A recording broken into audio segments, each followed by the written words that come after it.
Muy buenos días, esta es la clase que corresponde al tema 11 de la asignatura Psicofisiología y Neurociencia Cognitiva, Afectiva y Social. Estamos hablando de una asignatura de segundo grado de Psicología en el campus de Aranjuez. Bueno, primero es que pediros disculpas por aquellos fallos o errores que pueda tener el vídeo. Como comprenderéis, no soy un youtuber ni estoy interesado en serlo. Entonces, bueno, pues todos los fallos son achacables a mi torpeza con la utilización de las nuevas tecnologías. Bien, dicho lo dicho, me presento. Mi nombre es Jesús David, yo soy psicólogo sanitario. Soy profesor asociado aquí en la Universidad Rey Juan Carlos. Como sabéis, un profesor asociado es un profesor que viene del ámbito profesional y aporta su conocimiento o aporta su experticia en el ámbito académico. En mi caso es así. Mi principal área de ejercicio profesional es la psicología sanitaria.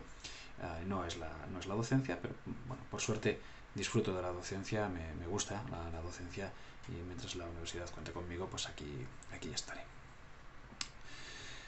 Desde mi punto de vista, el principal propósito que tiene que tener la educación superior es ganar experiencia, ganar habilidad con el pensamiento crítico. En este caso, pensamiento crítico relacionado con la psicología. Cuando uno escucha una idea, cuando uno escucha una afirmación, lo primero que tiene que venirnos a la mente como profesionales de la psicología es cuál es la evidencia que hay detrás de esta afirmación. Si nos preguntamos a qué se dedica la psicología, cuál es la pregunta a la que quiere dar respuesta el conocimiento psicológico, no deja de ser una pregunta de ¿qué queremos saber acerca de las personas? Queremos saber por qué las personas se sienten como se sienten, por qué las personas son como son, por qué las personas actúan como actúan. Obviamente, existen tres grandes ideas fundacionales de la psicología para tratar de responder a la pregunta de por qué la gente es como es, actúa como actúa y se siente como se siente. La primera gran idea fundacional de la psicología es la observación física de la conducta. El año pasado, en primero, visteis Historia de la Psicología, donde visteis gran parte que nuestra historia está relacionada con la filosofía. Los filósofos ya trataron de dar explicaciones de por qué actuábamos como actuábamos o por qué hacíamos lo que hacíamos. Pero sobre todo a partir de Descartes, y a partir de la idea de los reflejos de Descartes, en psicología empieza a tener mucha más importancia la idea de la causación física de la conducta. Os recuerdo que para Descartes los nervios eran solamente impulsos, la información nerviosa eran meramente impulsos que se podían medir. Otro filósofo importante dentro de nuestra historia es el materialismo, especialmente representado por Thomas Hobbes en su obra El Leviatán. En el Leviatán, Hobbes afirma que el espíritu o el alma es un concepto sin sentido y que no existe nada más que materia. La psicofisiología del siglo XIX, especialmente el estudio que nos lleva a un mayor incremento de la comprensión de los reflejos, la escuela reflexológica rusa con Sekhenov, dieron lugar a esta explicación materialista de la conducta o gran parte de la conducta humana. Empezando en 1822 por François Magenzy en Francia, en el que es capaz de demostrar cómo la columna vertebral o la médula espinal está dividida en dos vías completamente separadas, una motora y otra sensorial, y luego especialmente con la escuela reflexológica, como os decía hace medio minuto, con Sekhenov, especialmente con Pavlov. También en el siglo XIX aparece la idea o la concepción de las funciones cerebrales y del concepto de la localización de estas funciones cerebrales en situaciones específicas del cerebro. El ejemplo más conocido y más famoso puede ser probablemente las áreas de Broca y Wernicke, que son las áreas de comprensión y de expresión del lenguaje. Una segunda idea fundacional dentro de nuestra disciplina es que la mente y la conducta están modeladas por la experiencia. Aquí hay dos grandes corrientes. La primera corriente es la corriente empiricista, en la que afirman que todos los contenidos mentales derivan de nuestro medio. Esta corriente está muy influida por el pensamiento aristotélico. Aristóteles creía que nuestras representaciones mentales eran representaciones dentro de nuestro cerebro, de aquellos objetos que éramos capaces de ver, tocar, oír, pero eran representaciones idénticas. Junto con el empiricismo, el otro movimiento es el nativismo o el innatismo. Es decir, ellos afirman que hay ideas que son naturales, que ya vienen de serie, que las tenemos dentro de nuestra cabeza por el mero hecho de ser seres humanos. Esta es una idea más cercana pues, a Platón, a Descartes, que la anterior, que era más propia de Aristóteles o de los empiristas ingleses. Pero no voy a entrar en discutir temas de filosofía, ya lo visteis el año pasado en Historia de la Psicología, y pues, aquellas personas que estén interesadas en el tema, hay unas muy buenas introducciones a la psicología. Lo que quiero es que os centréis en la importancia de por qué se desarrolla la psicofisiología o la neurociencia social. Es decir, la primera gran idea fundacional de la psicología es la causación material de la conducta. La segunda gran idea es que tanto la conducta como la mente están modeladas por la experiencia que tiene el individuo. La tercera gran idea fundacional de la psicología es que tanto la maquinaria de la conducta como de la mente son producto de la selección natural. Somos individuos evolucionados y como tal somos una especie evolucionada. La principal idea de la selección natural con respecto a la psicología, la idea que plantea Darwin, es la idea de función. Es decir, para entender la psicología desde un punto de vista evolucionado, para entender la conducta desde un punto de vista evolucionista, lo que tenemos que intentar es tratar de entender cómo una característica, una conducta concreta, lo que hace es ayudar al organismo a sobrevivir y a reproducirse. Recuerdo que para la selección natural las dos únicas cosas importantes son la supervivencia del individuo y que esta supervivencia del individuo favorezca la reproducción del individuo y por tanto el mantenimiento de la especie. Si partimos desde esta base, partimos desde estas tres ideas fundacionales, tratar de explicar la conducta humana es tratar de analizar cuáles son las causas de la conducta humana. Obviamente, si nuestra conducta es física, si hay una causación física, si es evolucionada y que además está modelada por la experiencia, vamos a tener diferentes niveles de análisis para poder explicar la conducta. El primer gran macronivel de análisis va a ser el macronivel biológico. Dentro del macronivel biológico podemos distinguir diferentes niveles más pequeños. Primero, obviamente, el nivel neural. Hay cambios en nuestras neuronas cuando aprendemos cosas. Es decir, hay cambios en las bolsas presinápticas, por ejemplo, en el tamaño de las bolsas presinápticas. También está el nivel genético.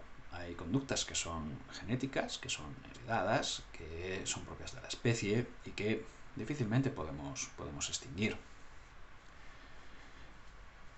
Hay influencias genéticas que, por mucho que intentemos emperrarnos en que la realidad o la vida es una construcción social, van a estar ahí y nada lo va a poder cambiar, por mucho que queramos nosotros construir las realidades que nos dé la realísima gana.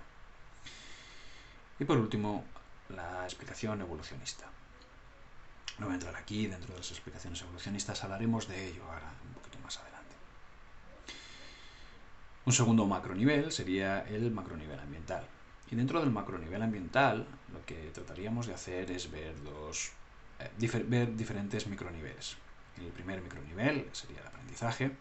Sabéis que las teorías del aprendizaje son bastante explícitas y por suerte dan una cantidad de explicación de la conducta muy grande. El nivel de cognición, el nivel social, el nivel cultural o el nivel evolutivo. No confundir nivel evolutivo con nivel evolucionista. El nivel evolutivo es de desarrollo, de cómo somos los seres humanos desde que nacemos hasta que morimos. Mientras que el nivel evolutivo es filogenético, evolucionista, es filogenético, tiene que ver con la especie. Bien. La psicofisiología social o la neurociencia social podemos entenderla como un intento de explicación multinivel de la conducta, en el que intenta integrar todos estos dos macroniveles, por un lado el macronivel biológico, por otro lado el macronivel ambiental. Bueno, ¿qué es esto de la neurociencia social? Lo primero que tendríamos que ver es cuándo aparece el término neurociencia social y en base a qué aparece el término. En 1992, dos neuropsicólogos americanos, John Cacioppo y Gary Bergson, publican en la revista American Psychologist el término neurociencia social. En 1994, posteriormente, Cacioppo publicó Psychophysiology y utilizó el término referido al análisis de los factores sociales que afectan al sistema nervioso autónomo, al sistema neuroendocrino y al sistema inmunológico. Fijaos que en este primer uso del término neurociencia social, Cacioppo no hace alusión al sistema nervioso central, simplemente al sistema nervioso autónomo y a los sistemas endocrino y inmunológico. O ya posteriormente, la neurociencia social ya se centró en investigar cómo el mundo social afecta al sistema nervioso central y bueno, pues a partir de ahí aparece un programa llamado Neurocomplexity en el que pues intentaban estudiar la influencia recíproca entre los factores cerebrales y los factores sociales. ¿Por qué la neurociencia social? ¿Cómo llega Cacioppo a darle esta importancia a la neurociencia social? Bueno, él plantea dos observaciones diferentes. La primera observación, una observación que es que el tamaño del cerebro tiene que ver con la complejidad del mundo en el que se vive. Bueno, esta observación no es del todo correcta. Es decir, el tamaño del cerebro no tiene nada que ver con la complejidad del mundo en el que se vive. Es decir, los elefantes tienen un gran cerebro, pero ese cerebro, comparado con su masa corporal, es relativamente pequeño. En el caso del ser humano es diferente. En el caso del ser humano, nuestro cerebro, comparado con el tamaño de nuestro cuerpo, es muy, muy grande. Es muy grande. Pero también pasa con otros órganos y no por eso son tan importantes como el cerebro. Es cierto que hay grandes diferencias en primates en cuanto a alimentación, la manera de conseguirla, etcétera, etcétera. Pero eso implicaría cambios no a nivel cerebral, sino en niveles corporales diferentes. Por ejemplo, cuando estudiamos la evolución del ser humano o de la familia de los primates, se observan varias cosas. La primera cosa que se observa es que la forma de la cabeza va cambiando, se va desarrollando toda la zona occipital hacia atrás, va creciendo, el toro orbital se pierde. El toro orbital es como una especie de visera que tienen los primeros fósiles en esta zona de las cejas. El toro orbital se pierde. ¿Es importante? Bueno, sí, es importante. Nos hemos ido estilizando a lo largo de la evolución, pero también es mucho más importante fijarnos, por ejemplo, en los dientes. Los dientes del ser humano son dientes muy pequeños, son dientes que, si os fijáis, no están hechos ni para machacar grano, no están realmente especializados para machacar grano. Si veis, los dientes de los grandes simios son señores dientes del tamaño del dedo gordo, porque están hechos para aplastar con el diente los diferentes granos que comen, y tienen dos grandes colmillos que salen hacia arriba y hacia abajo. Nosotros hemos perdido esos colmillos y nuestros dientes son muy pequeños. ¿Por qué? Porque nuestra dentadura está hecha para ser omnívoros, para comer de todo, mientras que los dientes de los diferentes primates están hechos para comer en el entorno en el que ellos han evolucionado. La gran mayoría de ellos son vegetarianos y comen grandes granos. Pero, por ejemplo, los orangutanes comen hormigas. Cogen una pajita, la meten en el hormiguero, cuando la pajita se llena de hormigas, la comen. Pero para eso no necesitan grandes dientes, no necesitan grandes colmillos. Los chimpancés, que sí que comen carne, sí que tienen grandes colmillos. Nosotros hemos ido evolucionando y hemos ido cambiando. Es decir, a la hora de hacer esta explicación racional de por qué es importante el estudiar el cerebro en el ambiente social, es por la complejidad, y bueno, ahí Cacioppo pues no estuvo especialmente fino. La segunda observación, aquí Bueno, pues también es bastante interesante. La segunda observación que hizo Cacioppo tiene que ver con la soledad en Estados Unidos. Él descubrió que la soledad era la principal causa de muerte, la principal causa de aumento de la mortalidad en Estados Unidos, en un peso de un 45%. Mucho más por encima que el consumo del alcohol, que tenía un peso de un 30%, de la obesidad, que tenía un peso del 20%, o de la polución del aire, que tenía un peso del 5%. Más o menos la explicación que él vino a dar es la siguiente.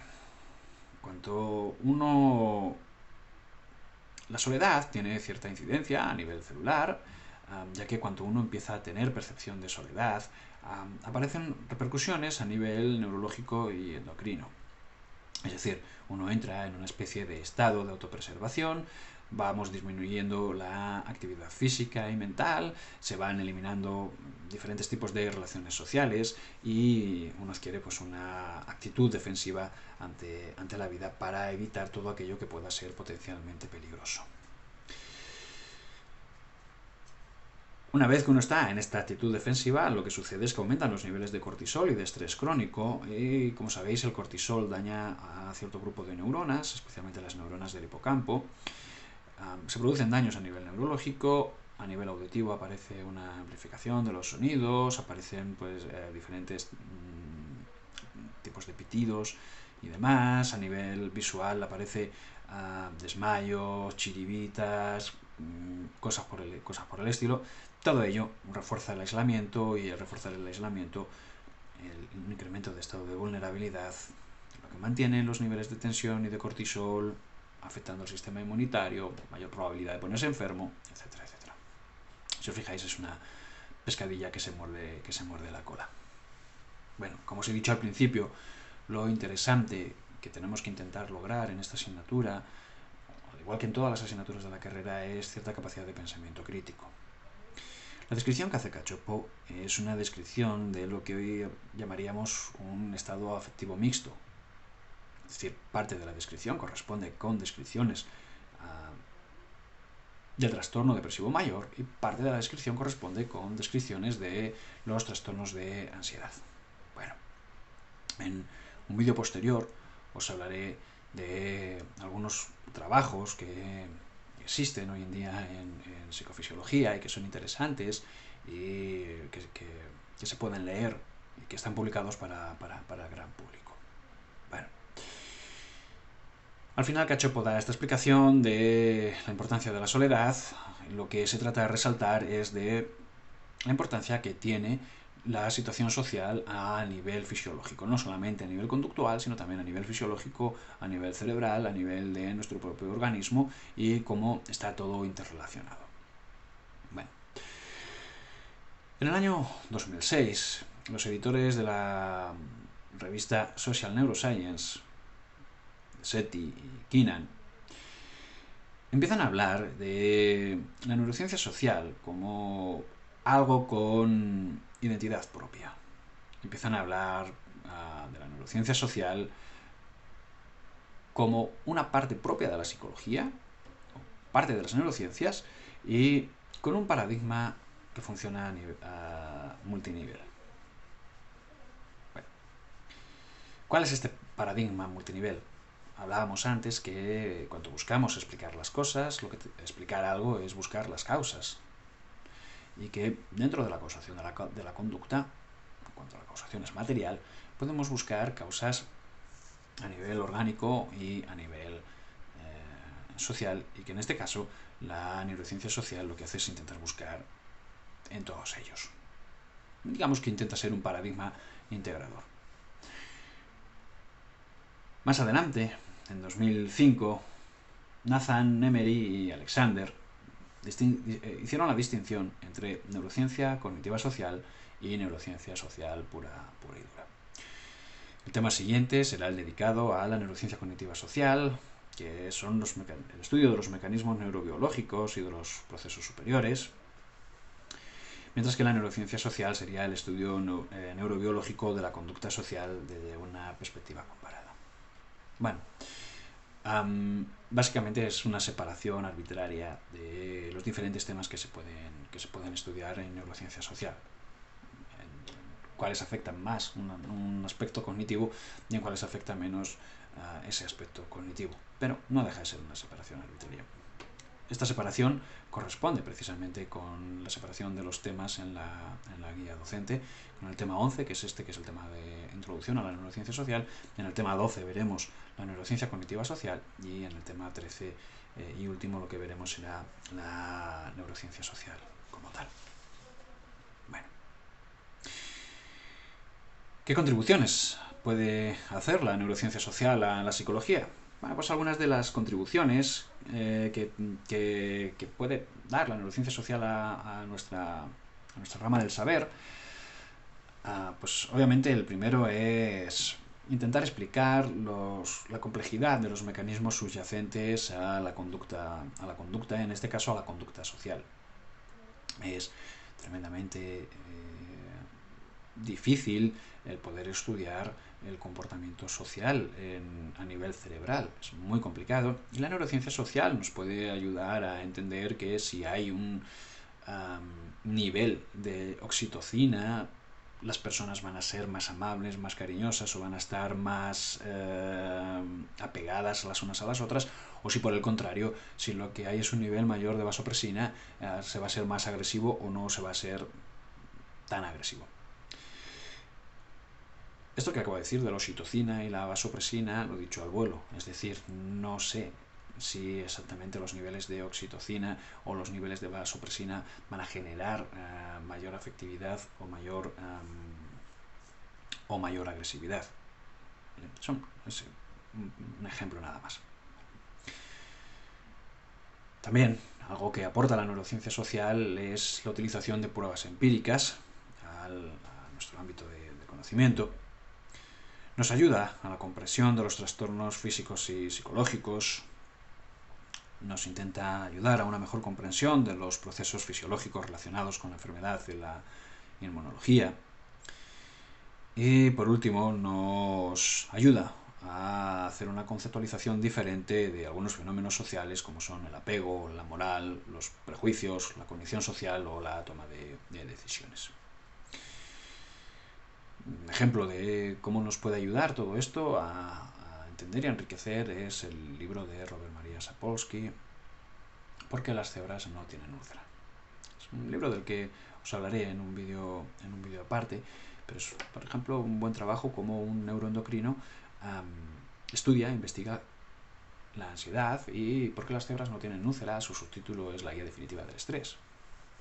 Y es un libro bastante interesante. La gran mayoría de las explicaciones que vais a nivel fisiológico que vais a encontrar sobre la ansiedad son explicaciones que ya planteaba Sapolsky en su libro.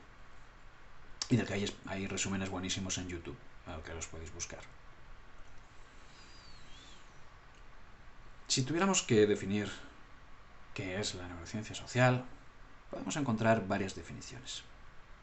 Obviamente, si los padres son Cacioppo y Bergson, el primero que tenemos que mirar es cómo definen Cacioppo y Bergson la neurociencia social. Bueno,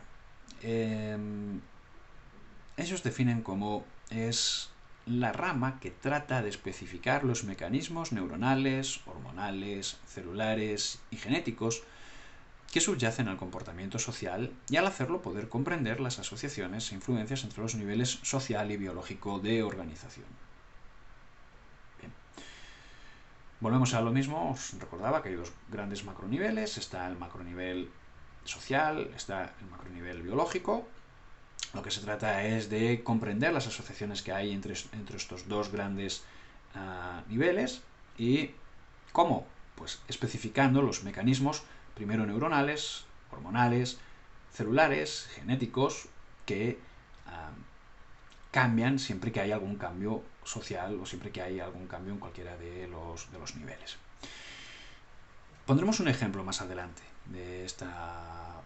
de cómo ambos niveles pueden estar correlacionados y de una buena investigación de cómo ambos niveles están correlacionados y nos ayudan y nos enriquecen. También pondremos un ejemplo, o intentaremos poner ejemplos de cómo no nos ayudan y no nos enriquecen y caemos en algo en lo que tenemos que tener especial cuidado, que son las neurochorradas o las neuromierdas. Hay mucha neuromierda. Bueno, Una segunda definición la podemos encontrar en Harmon, Jones y Devine en el año 2003, que definen la neurociencia social como un campo de integración que examina cómo los sistemas nervioso, endocrino e inmune se relacionan con los procesos socioculturales. Ellos resaltan que es no dualista, es decir, que intentan marcar la importancia de estos procesos, pero no hay una separación entre cuerpo y mente, sino que se enfatiza la comprensión de cómo el cerebro influye en los procesos sociales, de la misma manera que los procesos sociales influyen en la comprensión del cerebro. Bueno, tal y como tenéis en las diapositivas que os dejé en abierto la semana pasada, podemos resumir que la neurociencia social es el estudio interdisciplinario de los procesos neurobiológicos, nerviosos, endocrinos, inmunes, que nos permiten interactuar con el mundo social.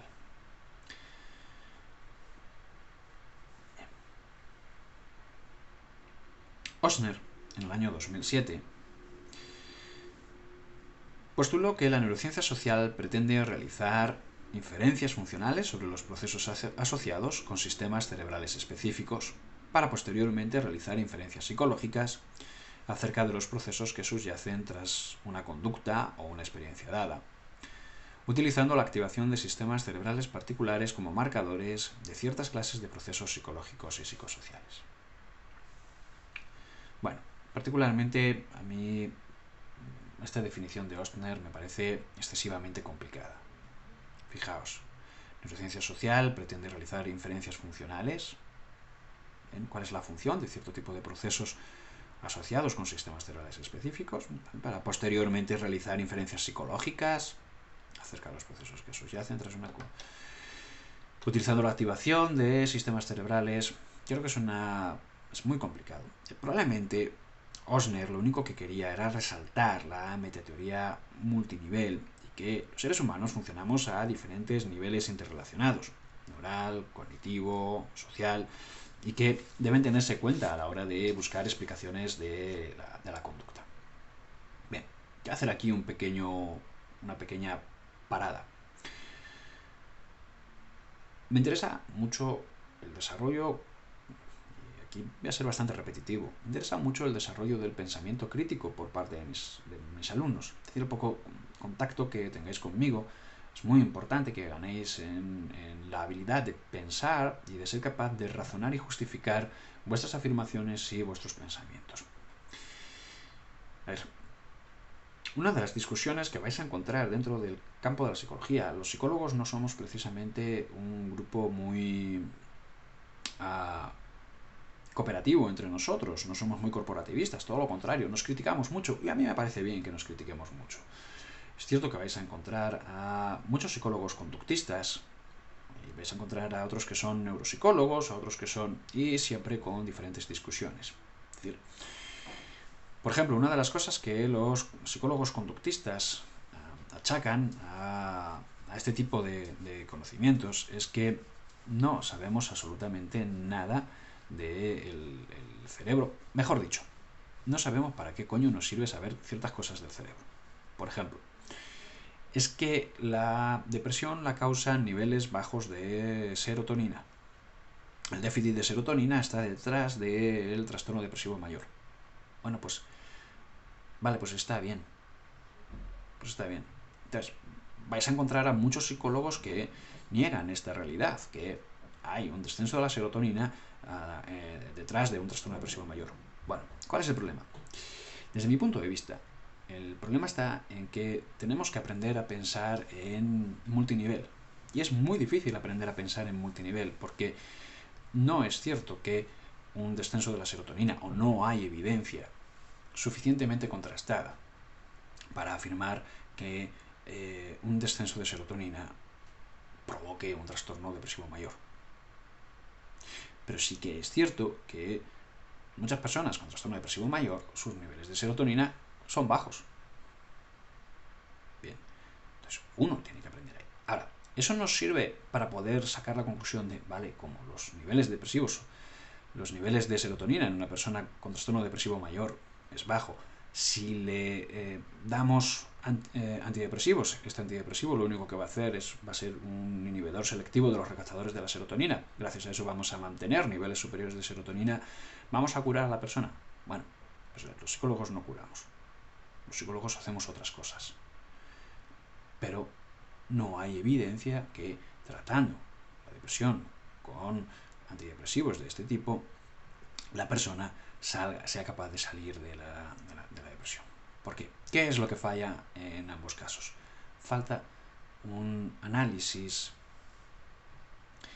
multinivel del trastorno depresivo. Hacen falta las dos partes, o las tres, o las cuatro, o las que hagan falta. ¿Por qué? Porque si hacemos un análisis de datos correcto, siempre la conducta va a estar causada por múltiples causas, no por una sola. Es imposible encontrar una sola conducta que esté causada por una sola cosa. Bien, hecha este pequeño parón sobre la importancia de pensar y la importancia de hacer análisis multinivel, vamos a hablar de los antecedentes de la neurociencia social. Podemos hacer un desarrollo largo de la historia de la asignatura, pero bueno, vamos a resaltar algunas pequeñas pinceladas, pequeñitas pinceladas. La primera es la historia de Erasístrato de Ceos, que vivió entre los años 304 y 250 a.C., y que inspiró un cuadro de Jacques David del año 1774. Bueno, la historia de Erasístrato es la siguiente. Él era médico y resulta pues que el hijo del rey, Antíaco, estaba enfermo. El hombre pues tenía ahí, no sé exactamente, era en la antigua Macedonia, el hombre siempre estaba pachucho, siempre estaba malo. Llaman a Erasístrato pues viene y descubre que lo que a Antíaco le pasa es que está enamorado de Estratónice, que Estratónice era la mujer de su padre, del rey. Erasístrato se lo cuenta al rey y le dice, pues oye, mira, es que a tu hijo lo que le pasa es esto y esto y esto, y el motivo es porque está enamorado de tu esposa. Y bueno, pues el rey al final decide dejarles a los dos vivir su amor.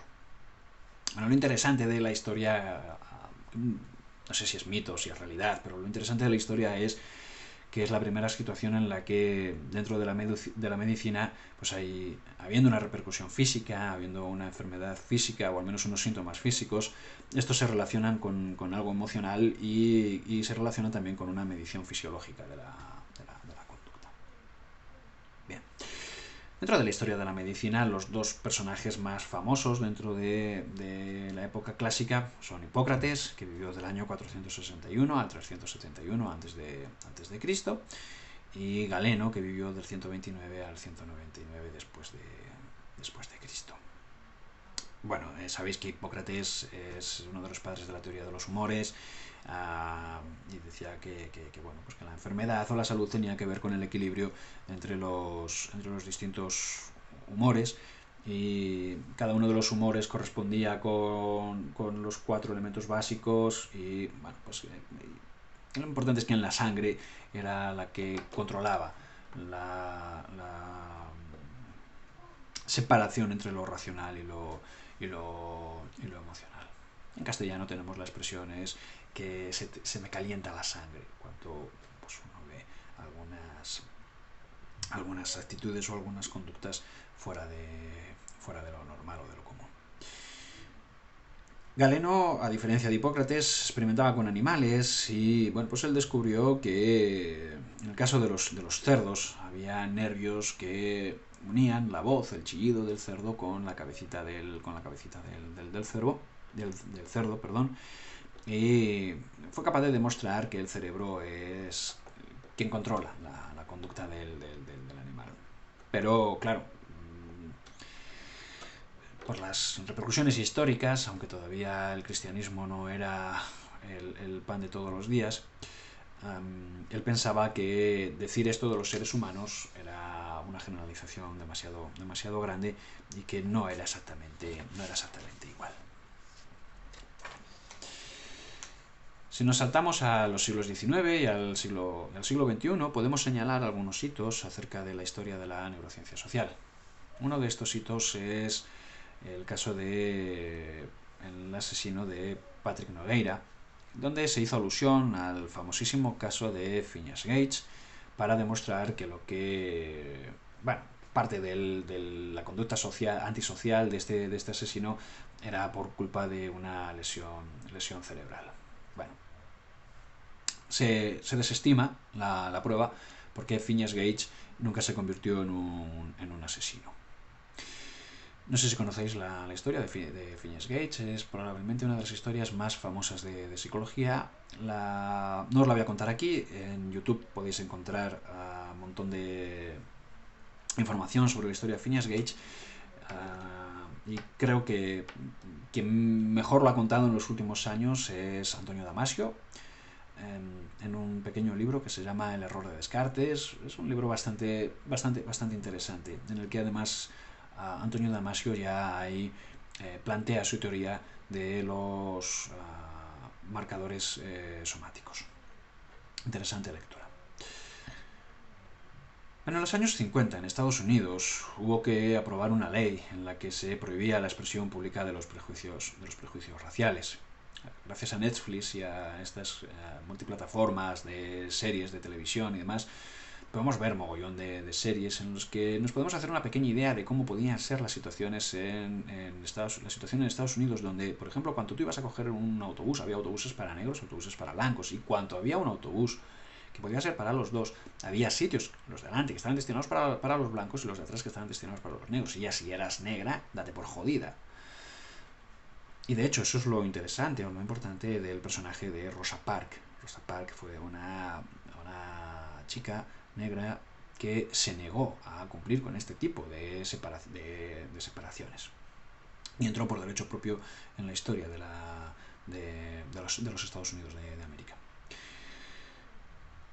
Cuando se publica esta normativa en contra de estas expresiones, claro, el problema está en que ¿cómo sabemos si una persona es realmente racista o no es realmente racista? Porque a mí si me preguntan si yo soy racista, yo voy a decir que no. A utilizar el pensamiento políticamente correcto. Pero eso nos va a pasar con el 90% de la gente. Bueno, es cierto que estamos en una época en la que todavía algunos se piensa que ser políticamente incorrecto es guay y mola mucho, y no, ser políticamente incorrecto probablemente te acerca bastante a tener problemas psicológicos, pero bueno. Siendo serio, ¿cómo podemos saber que una persona es racista o no es racista? Bueno, pues se empezó a investigar la manera de medir la conducta de forma que uno no pudiera mentir. ¿En qué partes de nuestra conducta no podemos manipular, no podemos mentir con ellas? Bueno, pues no podemos mentir en nuestras medidas fisiológicas, no podemos mentir en la capacidad de sudoración, no podemos mentir en la expresión electrogalvanómetra de nuestra piel. Es decir, ahí se pudo comprobar que en los participantes blancos, en participantes caucásicos, la respuesta galvánica en la piel ante personas afroamericanas era diferente que ante otras personas caucásicas también, blancas, aunque verbalmente expresaran su aceptación o a niveles corporal y fisiológico se daba otra respuesta. Bueno. También se estudió y se analizaron las respuestas endocrinas para ver cómo responde el cuerpo ante el momento de encontrarse con personas de la misma etnia o de etnia diferente, y si habían bajadas o subidas de cortisol, etcétera, etcétera, etcétera. Bueno, está bien. Al final, lo interesante de este tipo de estudios es que nos permitió tener una serie de datos sobre cómo es la respuesta fisiológica del ser humano y poco más. Porque si yo, en mi casa, para mis adentros, yo pienso que las personas de otra etnia o de otra raza son lo que sea, pero de puertas para afuera yo mantengo el respeto, yo no digo yo no les acuso de nada, yo no digo ni pío, yo no... pues está bien. Pero es importante. Quiero que entendáis este tipo de comentarios porque independientemente que representen posiciones morales mías o posiciones políticas mías, que yo os digo que no. Quiero que lo entendáis porque parte del tema que hablaremos en el último tema es la moralidad. La ética y la moralidad y el sentido de la justicia. ¿Vale? Porque como psicólogos estamos obligados a entender la moralidad, la ética y el sentido de la justicia. Y si alguno de vosotros se dedica a la psicología clínica o a la psicología sanitaria del día de mañana, se va a encontrar con este tipo de dilemas en la consulta, un día sí y otro también. Bueno. Otros antecedentes en la psicofisiología y la neurociencia social fueron la aparición de la cognición social como disciplina y de la neurociencia cognitiva. Bueno, dentro de la cognición social hubo un interés en el estudio de los procesos cognitivos. Sabéis que hasta los años 60, 70 dominó el conductismo, que fue el paradigma dominante, disculpadme que me repita, dentro de la psicología. Con la revolución cognitiva se intentó empezar a entender la cognición social dentro de los procesos cognitivos. Y obviamente se intentó tratar de entender qué procesos internos mediaban entre lo que ocurre en el ambiente y la respuesta que emite el organismo. Obviamente, dentro de la revolución cognitiva, uno de los paradigmas más importantes fue el enfoque de procesamiento de la información. Se introducen términos como inhibición y activación, automaticidad, control, interferencias, facilitación. Una serie de términos nuevos con los que se trató de entender y de comprender y de explicar cómo los pensamientos, los sentimientos y las conductas de los individuos son influidos por la presencia real, o imaginada o implícita o no de los demás. Los temas principales desde la cognición social fueron la formación y el cambio de actitudes en relación a otras personas, la percepción social, la teoría de la mente y la empatía, los prejuicios, el autoconocimiento, el autoconcepto, la autorregulación, la influencia de la motivación y las emociones sobre la cognición y la conducta. Por ejemplo, todo el tema del autoconcepto y la autorregulación. Vosotros que sois alumnos de segundo, no sé si el año pasado en primero, en psicología del aprendizaje, en el ámbito del aprendizaje social, todo lo que es la teoría del aprendizaje social, hay una gran influencia de esta teoría con respecto a los estudios de autocontrol, autopresentación, autoeficacia y demás. Y si alguno de vosotros el día de mañana termina con el grado en psicología y decide hacer las oposiciones a funcionario de prisiones, al cuerpo superior de funcionario de prisiones, se va a encontrar que en los ámbitos de psicología va a tener que estudiar mucho estas teorías de aprendizaje social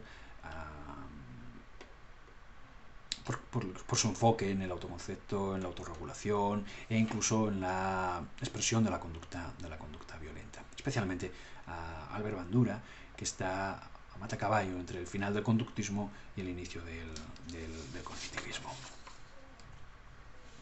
Bien. Desde la cognición social pues se pasó a la neurociencia cognitiva, que supone la conjunción de las distintas disciplinas de la investigación cerebral. Por un lado neurofisiología, por otro lado neuroanatomía y por otro lado neuroquímica. Y en un campo interdisciplinario de la neurociencia que posee varios niveles, desde la biología molecular y la genética hasta las neurociencias y ciencias cognitivas y de la computación. Con la neurociencia cognitiva se empezó a estudiar la percepción social y, por supuesto, como siempre, pues se empezó a estudiar primero con animales. Al principio se hizo estudios con monos, donde se encontraron que neuronas de la corteza temporal superior que responden activamente a rostros. Bueno, hay zonas del cerebro que parece ser están destinadas a responder ante la presencia de rostros o ante la presencia de caras conocidas. Y bueno, pues parece ser que esa zona está prediseñada para ello. Más recientemente, pues en 1990, Leslie Brodas introduce la idea de que es posible investigar la neurobiología de las interacciones sociales, y a partir de ahí se coge esa idea y Cacioppo y Berson, como os comentaba en el año 92, proponen un enfoque integrador de los niveles múltiples y acuñan el término neurociencia social, y ellos empiezan a hablar también de multicasualidad. ¿Qué sería multicasualidad? Bueno, pues sería que los diferentes niveles de explicación, los diferentes niveles que pueden ser causa de la conducta humana serían a nivel orgánico, del nivel orgánico a nivel tisular, es decir, a nivel de los diferentes tejidos, a nivel celular, a nivel molecular, a nivel sistémico, a nivel del ambiente físico y a nivel del contexto sociocultural en el que el individuo está inmerso.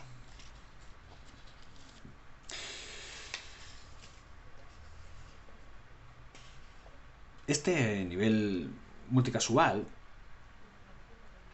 lleva a Bergson y a Cacioppo a establecer una serie de principios básicos del enfoque multinivel.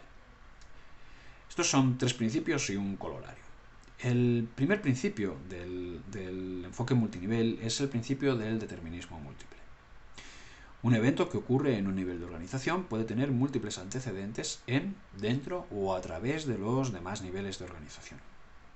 Es decir, por ejemplo, un evento que ocurre en un nivel tisular, a nivel de tejido, puede tener múltiples antecedentes, como puede ser a nivel celular o a nivel molecular, dentro del propio tejido o a través de los diferentes niveles de organización. Corolario de proximidad.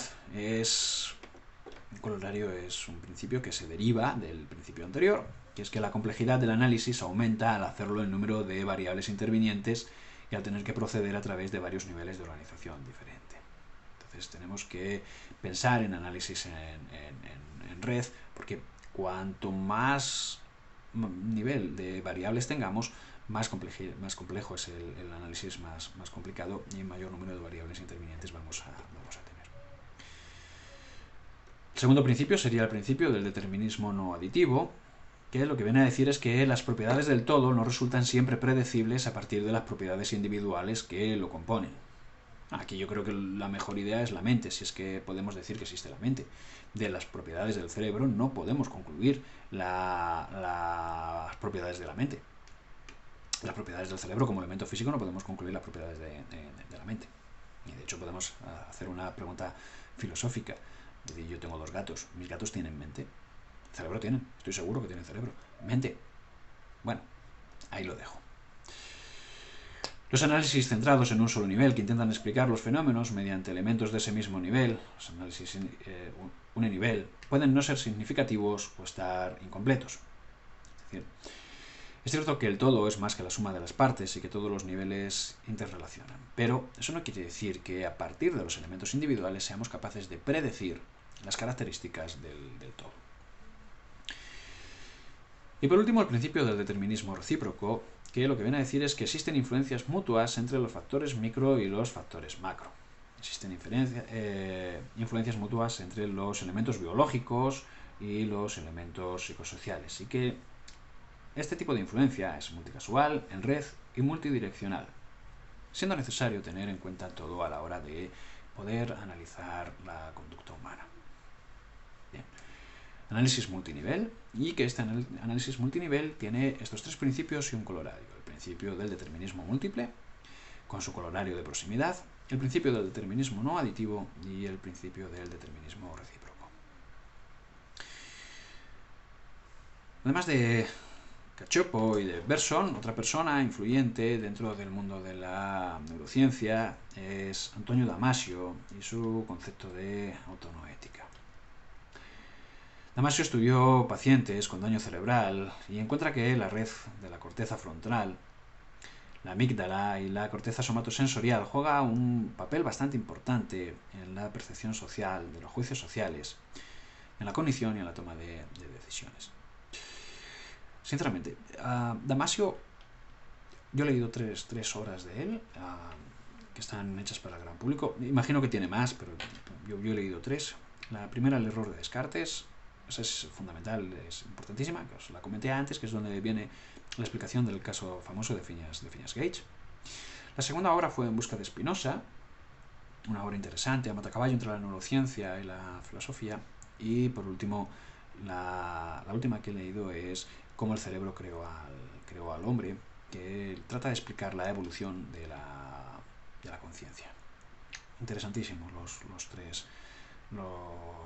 3 temas. Este último, Cómo el cerebro creó al hombre, y el cerebro creó al hombre, es un ejemplo muy claro de lo que debería ser la neurociencia cognitiva y de estos niveles, de esta teoría multinivel de explicación.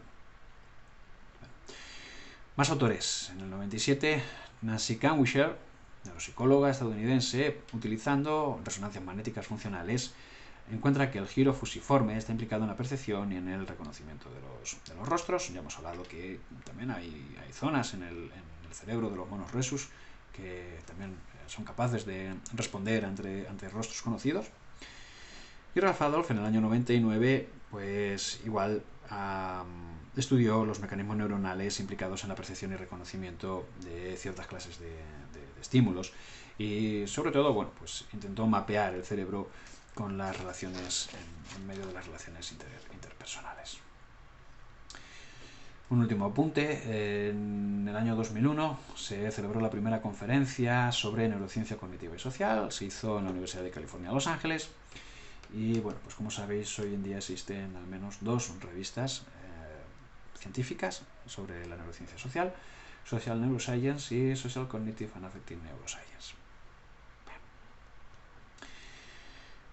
La metodología que utiliza la neurociencia social, no voy a entrar mucho en ello porque es la misma que habéis visto en neurociencia cognitiva y en neurociencia afectiva con Irene, y estoy segurísimo que Irene en las clases, en los cascos, os lo ha explicado perfectamente bien. Se usan humanos, se usan animales. Se intenta utilizar humanos porque los humanos pues poseen cerebros humanos, que eso es algo importante, no poseemos cerebros de otros bichos. Podemos seguir instrucciones de los investigadores y podemos expresar estados subjetivos, y además somos más baratos de utilizar en este tipo de investigación que los animales. Con los animales, pues bueno, se pueden realizar inferencias, hay diferencias en los encéfalos, aunque son más cuantitativas que cualitativas. Y es cierto que la mayoría de los encéfalos animales tienen 2 ventajas. La primera es que son más sencillas que los encéfalos humanos y la segunda es que las problemáticas éticas, las dificultades éticas en un tipo de investigación y el otro son menores en animales que en humanos. Algunas herramientas que simplemente voy a nombrar por encima, que no voy a entrar en cómo funcionan, que se utilizan en neurociencia social. Obviamente la más famosa hoy en día es la imagen por resonancia magnética funcional, que nos permite hacer un mapeo, una localización de las funciones cerebrales. Y simplemente recordaros que no es una medida de la actividad neuronal, sino que es una medida dependiente del nivel de oxigenación en sangre. Otra herramienta que se utiliza es la tomografía por emisión de positrones, que es una técnica de medicina nuclear no invasiva que evalúa el metabolismo de un órgano, de un tejido, y que nos da información correspondiente a la fisiología, al funcionamiento de un órgano, a su anatomía o a las propiedades bioquímicas de ese organismo. Recordar que el PET no son imágenes del cerebro, sino mapas de radioactividad en la salida de un escáner. ¿Vale? Bien. Una herramienta típica ha sido los potenciales relacionados con acontecimientos discretos, que representan la activación eléctrica generada por potenciales posinápticos de grupos de neuronas situadas a nivel cortical en respuesta a acontecimientos basados en estímulos o respuestas. Igual, no voy a entrar en la explicación. Los métodos electroencefalográficos, o EEG, estos han sido los más clásicos desde el principio, los primeros que se empezaron a utilizar. La estimulación magnética transcraneal o la estimulación transcraneal con corriente directa. Bien, ya os digo, no voy a entrar en este tipo de técnicas. Si alguno de vosotros tiene cualquier cuestión o cualquier pregunta, puede hacerla cuanto quiera. Bien, pues hasta aquí. En un par de días os colgaré la segunda clase. Un saludo a todos.